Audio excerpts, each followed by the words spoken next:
When you want. Okay. So imagine a bright, lovely evening in New Delhi, India. It's a cheerful crowd of about 500 chatting and eagerly watching a frail little old man walking through some peaceful gardens on his way to a daily prayer meeting. He reaches out and hugs two teenage girls who are actually his granddaughters, and then continues walking as the people continue to watch. Someone calls out to him, and he turns and he gives a very gentle gesture of prayer. And then a young man steps out of the crowd, and bang, bang, bang! The tiny old man crumples to the ground, bleeding and dying. The shocked crowd for a brief moment is too shocked to react. Coming to their senses, they angrily grab the shooter and start to beat him. Meanwhile, the beloved elder is rushed away to be attended to. But to the horror of the world, he dies. That was the chaotic and horrifying scene from an article that Robert Trumbull wrote in 1948 about the assassination of Mohandas Gandhi. With that scene in mind, it really takes an amazing person to be able to kind of restore order and try to comfort and inspire other people, even if he's going through pain and grief himself. But that person is Jawaharlal Nehru. Jawaharlal Nehru not only powerfully and poetically conveyed his own grief and the grief of an entire nation in his speech called A Glory Has Departed in 1948, he also inspired his audience to refrain from violence and to continue Gandhi's work.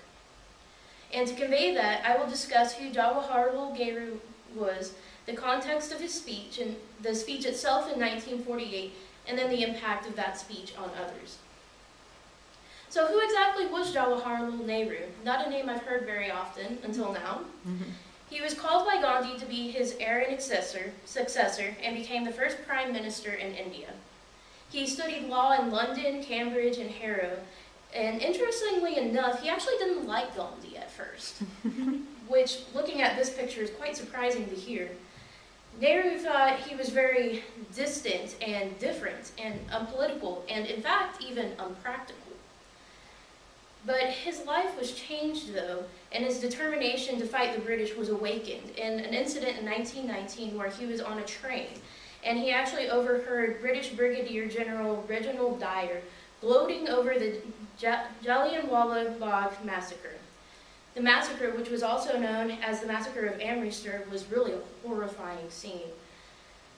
379 people were killed and 1,200 were injured when the British military that was stationed there actually continuously fired into an unarmed crowd of Indians for about 10 minutes. So naturally, he was horrified by that and motivated to stop that brutality of the British Empire.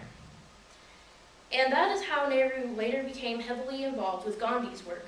According to Bio.com, he was named president of the Indian National Congress. He also led the historic session at Lahore that proclaimed complete independence as India's goal. He attended the signing of the Gandhi-Irwin Pact that declared a truce between British and India's independence movement. And not all of this was pleasant. It might sound really cool to be at all of these meetings and to sign all of these pacts, but he actually spent quite a bit of time with jail alongside Gandhi. So he made many sacrifices in trying to make India into an independent nation. So now that you know a little bit more about who he is, you'd probably like to know why exactly he was speaking. He was actually speaking about the scene that I told you about earlier, Gandhi's death. It was a devastating blow to India because he was such a beloved leader and the people had come to depend on him. In fact, they would call him by Batu. He says it in the video clip I'll show you later, but it's basically the Indian word for father. That's how much they loved him and adored him. Nehru was very close to Gandhi, as I said earlier. Upon hearing of Gandhi's death, he rushing to Gandhi's still warm body in Birla House, Nehru actually cried like a child and buried his head in the lap of the stoic Patel. And Patel was also another key figure in gaining India's independence. And that quote was from a book that was about 600 pages long, just about Gandhi. very good book, very informative. And the speech that he made after that scene, very shortly after that scene, only about 3 days,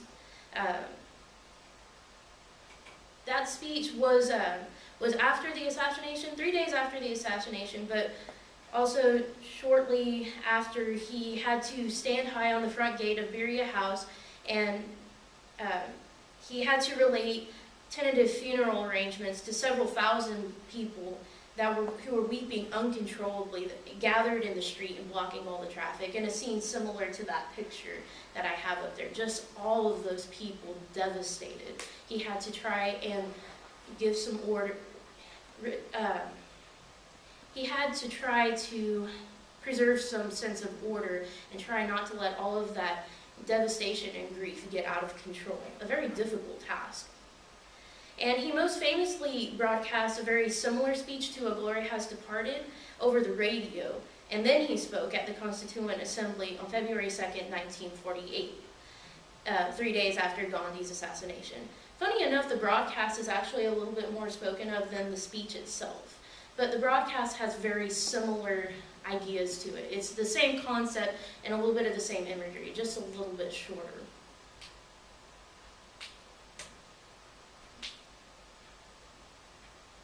And we will go ahead and watch that clip.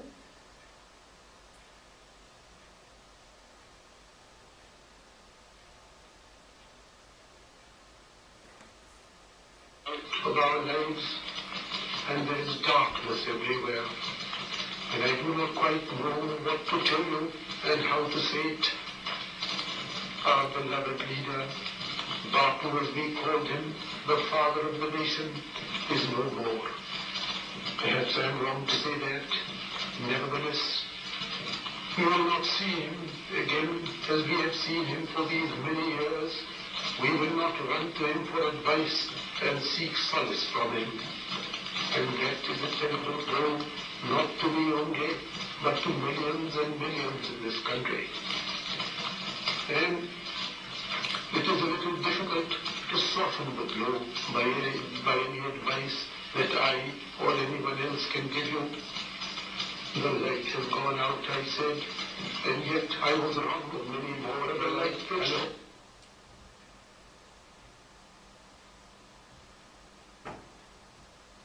So you can hear in the tone of that speech just how devastated he was personally by the loss of Gandhi. And yet he had to struggle through that and be a very strong leader. And he was pleading people for peace, not just in that little clip, but also in the speech that he gave 3 days later. I'd have to say my favorite part of the speech that he gives is, all we know is that there is a glory, and that it is no more. All we know is that for the moment there is darkness. But not so dark, certainly, because when we look into our hearts, we still find the living flame which he lighted there.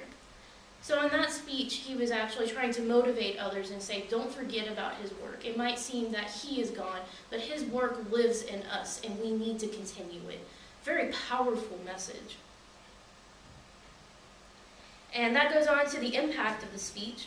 It helped in maintaining a sane and stable national atmosphere. And it also fortified the country in a period of intense shock, shame, and remorse, according to a lecture given at Cambridge University in 1989. The broadcasts and the speeches that Jawaharlal made are still included as a significant part of the history of Gandhi's assassination itself, both in the sources that I found and even in other research that I was doing.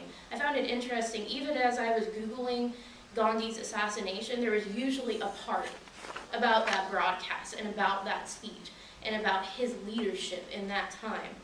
And he is still part of the legend of Gandhi. He is now part of the folklore of India with a position second only to Mahatma Gandhi. So he is almost as well loved as Gandhi himself, not just for the speech, but also for leadership in the following years as he helped India become an independent nation and stay an independent nation. And he also did a lot of work for children and for the poor in years afterward, no doubt motivated by Gandhi's compassion in his lifetime. So through discussing Nehru's identity, the situation surrounding that speech, and its impact. Hopefully I conveyed Jawaharlal's impressive leadership in the face of a very horrifying crisis. I would even dare to say that a glory did depart with the death of Gandhi, but with Jawaharlal Nehru, I think a glory arrived.